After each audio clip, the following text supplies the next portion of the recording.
I'd say Olympus Cheese is family. It's been a family business from the beginning. It's where I grew up. It's my first job. My uncle's still the head cheesemaker. Don't make me cry. No, yeah, super proud. Olympus is everything to me.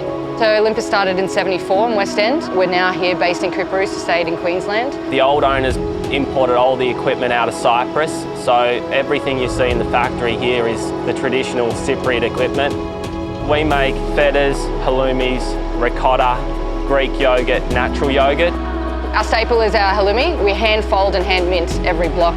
I think the freshness of the product's really important. We support the local Maleny, Kenilworth region where we get our milk each day. It's not about high volume, chasing the big dollars. It's actually making something that tastes great and unique.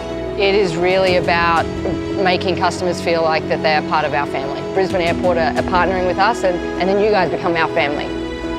The elevation of having better dining in the airport is really important, and the better quality produce that we can get there, it's locally made, promoting the state, promoting the small businesses.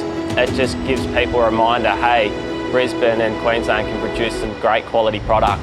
We couldn't be more excited to partner with Brisbane Airport. It's a proud moment, and I know that my family would be really proud to know that Brisbane Airport are showcasing local producers.